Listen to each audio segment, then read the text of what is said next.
Anastasia Steele whispered those words to herself in her mind, her heart heavy with finality. She wouldn't attend his wedding, and he didn't need to come to hers. With a deep breath, she deleted his contact without a second thought, erasing the last digital thread that bound them. Grabbing her suitcase, she stepped out into the enveloping night, vanishing without a backward glance. The Volkov family's sleek black Maybach waited nearby, its polished chrome gleaming under the streetlights like a symbol of the luxury lifestyle she was stepping into. Anna slid into the plush leather seats, closing her eyes to rest, determined to push away every memory tied to Damien Sterling. The driver, ever professional and warm, outlined the itinerary with a smile. They would arrive at the private airport soon, boarding the Volkov family's opulent private jet, a Gulfstream G700, customized with Italian leather interiors and a full bar stocked with rare vintages, for the flight to Sicily. On board, a team of elite stylists from New York would transform her into the perfect bride, slipping her into a couture wedding gown while allowing time for rest in the jet's lavish bedroom suite. The plane would touch down directly at the wedding venue, a sprawling Italian villa overlooking the Mediterranean, ensuring a seamless transition into the grand ceremony. Anna nodded faintly, her voice soft.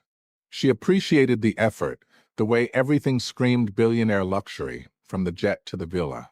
As the private jet roared into the dark sky, Damien Sterling felt a sharp pang in his chest, as if sensing the shift. He glanced up instinctively at the inky blackness, where a plane streaked by like a fleeting star. For no reason he could name, his heart ached with a hidden pain, as though something irreplaceable had slipped away forever. Anna, he murmured unconsciously, the name lingering on his lips. The cool breeze from the hotel balcony sobered him, scattering the haze of alcohol. Suddenly, a body pressed against his back, heavy with overpowering perfume. He stepped forward in rejection, his voice ice-cold as he removed the wandering hand from his waist and flung it away.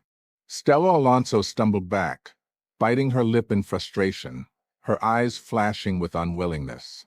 They were on the verge of marriage, yet he resisted her every advance. She stamped her foot in a huff, waiting for him to coax her, but Damien remained unmoved, his expression a frozen mask. He had agreed to this marriage of convenience purely as a contract, nothing more, no intimacy required. He was a staunch non-believer in marriage, using this forced union only to make Anna give up on him for good. Stella needed to remember that. Any overstep, and he'd replace her without hesitation. The consequences of breaching the deal would be severe, something she wouldn't want to face.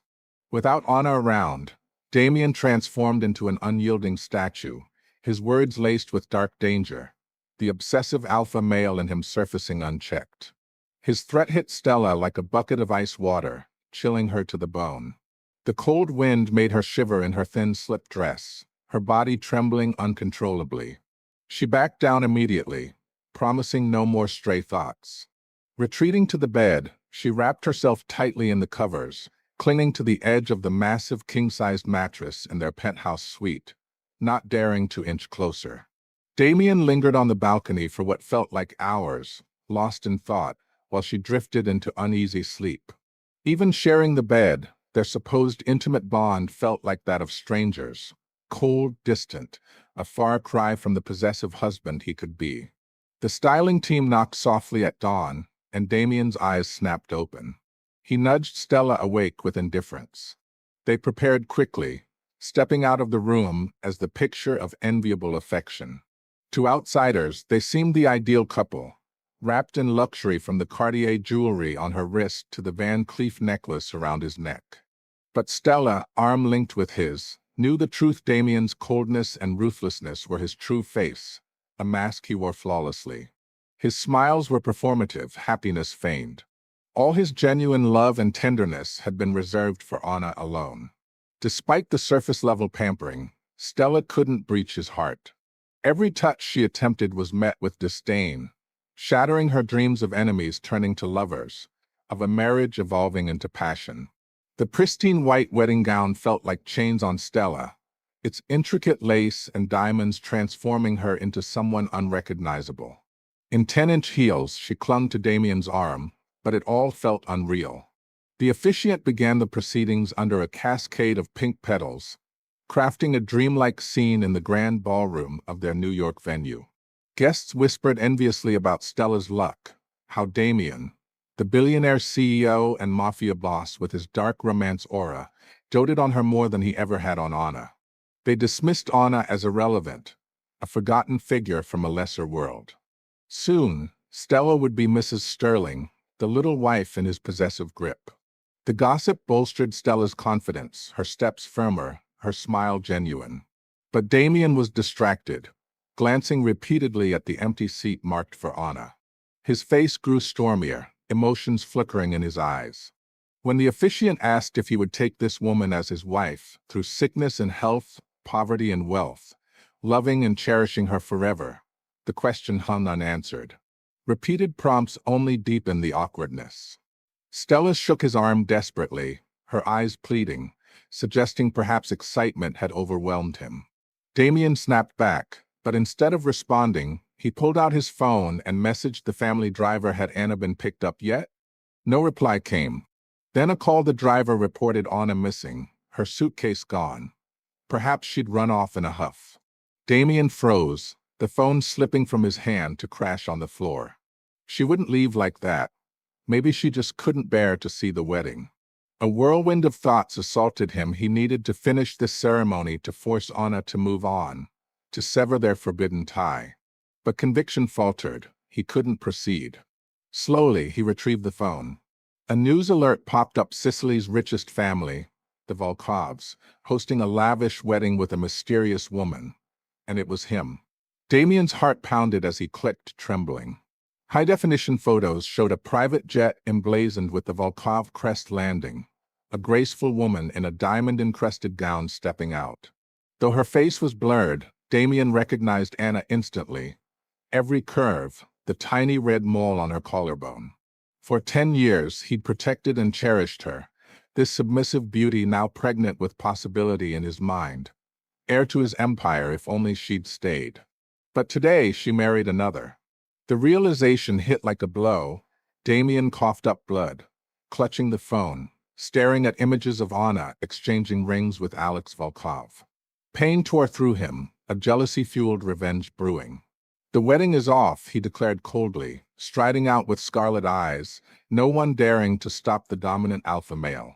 The venue erupted in chaos, guests mocking Stella, the bride abandoned on her big day. Whispers questioned Damien's love for her. His grim face suggested it was all about Anna. Stares turned hostile, Stella's face paling, her gown a mocking joke. The ring bearer hesitated with the diamonds, unsure. The officiant tentatively asked if the ceremony could continue, perhaps calling Damien back. The humiliation burned like a slap. Stella tore off her veil, hurling it down, and fled in tears, skirt billowing. She paused only to snatch the rings, slipping the women's diamond onto her finger amid her stumble into the dirt. I'm married now. I'm Mrs. Sterling. I wed Damien, she muttered madly, laughing and crying over the ruined event. So close to being his possessive husband's little wife, now destroyed. Anna, is this what you wanted? He's going to you. Are you satisfied? Meanwhile, Damien burst from the venue. A delivery arrived, a package from Anna. He signed hastily, tearing it open. A card read, wishing you a happy marriage, a century of harmony, forever together. The polite, distant tone severed their bond. This was what he'd orchestrated, to make her give up. Yet seeing her sincere blessing ripped him apart, pain spreading like wildfire. The gift, a pair of golden jade locks symbolizing unity, mocked his cowardice. Anna, he gripped them, crushing the pieces into his palm, blood welling up. He felt nothing but the ache. The news screamed that Anna had abandoned him. Anna, you shouldn't marry anyone else. You're not suited for him. I'll choose someone for you myself. You can't wed him. Good girl, are you waiting for me to bring you back? This joke has gone far enough. Don't toy with your life like this. He muttered through gritted teeth, eyes bottomless black, danger brewing. His expression twisted into a terrifying smile. Anna, I'll bring you back. He tossed the shattered locks aside, ignoring the throbbing in his hand. His phone rang incessantly, but unless it was Anna, he disregarded it. Priority raced to Sicily. He arranged a flight path swiftly, boarding his own private jet, a Bombardier Global 7500 with a red room hidden in the back for punishments and dominant play, and jetted off. Stella, dialing futilely, despaired. Both Damien's and Anna's lines were unreachable. She spotted the same news, the Volkov wedding with the mystery woman. Clearly Anna. Ha, Anna's married now. Damien, no chance for you. I'll still be your wife. Mad with grief and glee, she changed clothes and flew to Sicily on her own jet, intent on crashing the event. Back in Sicily, the news had broken as the wedding peaked. It was a spectacle of opulence. No one could envy enough. Anna's gown, a final masterpiece by a reclusive European designer, had been coveted by elite socialites but secured early by the Volkovs in a marriage of convenience turned genuine. Under blessings, Anna approached Alex in her trailing skirt. His simple white suit accentuated his warm, jade-like aura, his handsome features glowing with a soft smile. Her heart raced at his sight. Their eyes met, drowning out the world in shared heartbeats and breaths. Alex gazed earnestly, extending his hand, palm open and inviting. Though no vows were spoken aloud, Anna saw sincere love in his eyes. He'd supported her through everything, no honeyed words needed. She willingly placed her hand in his warm, dry one. Their fingers interlaced, exchanging warmth, both blushing faintly at the touch. Alex's mother, teary-eyed, could barely speak. His father discreetly handed her a handkerchief, shielding her emotion, their own loving marriage a familiar sight. Wiping her tears, Alex's mother took Anna's hand. These years alone had been tough. Now they were family. Treat her like a mom. She'd promised Anna's late mother to care for her. If Alex ever wronged her, she'd handle it. No grievances allowed. She gifted an emerald necklace, crafted with Anna's mom. One a bracelet, this one a chain. Now it was Anna's, a way for her mother to stay close. Anna touched it, pausing her intent to remove it, tears welling. She thanked her, calling her mom, voice choked. The cool chain warmed her heart. They knew about the auction loss, offering this to console, assuring other mementos could replace lost ones. Her mom still with her. The Volkovs had poured heart into kindness. Anna's gratitude overflowed in repeated thanks. They exchanged smiles, content. Alex patted her back soothingly, dabbing her tears with a tissue. No crying today. She was the radiant bride meant to smile. Their care was natural, no burden. Feeling familial warmth anew, Anna recalled her parents' days, lips curving up as tears subsided. The ceremony flowed on romantic piano notes. Alex lifted her veil, leaning in slowly for a tender kiss at her lips' corner. A sweet moment hinting at deeper passions to come, like walls pressed against in heated jealousy, or baths shared in steam-filled luxury. Damien arrived in Sicily at dusk, too late despite the rush. The venue, an Italian estate with yacht-docked shores, was empty, strewn with flowers and ribbons echoing the grandeur. Anna, did you really marry him? You promised to stay with me forever. I'd care for you always. How could you wed another man? Damien's face darkened, voice hoarse with suppressed fury, as if ready to tear into someone for revenge. He punched the flower arch, petals scattering, thorns embedding in his skin. Oblivious to pain, he forced a dangerous smile, eyes obsessive. Anna, are you really forcing my hand? Muttering, he pinched the thorns deeper, sanity fraying. The hand wound reopened, but pain thrilled him. The more it hurt, the clearer his mind. Locating the Volkov villa, he sped there in a rented Maybach, the engine roaring like his jealousy. The gated estate, iron-fenced and guarded, ignored his honks per instructions. Time ticked away. Damien couldn't wait. Fear of missing her forever gnawed at him. The age gap, the grumpy sunshine dynamic they'd shared, now threatened. He was the possessive husband, the obsessive alpha male. She was his baby girl, his little wife, good girl, mine to ruin. She's mine. Every breath she takes belongs to me.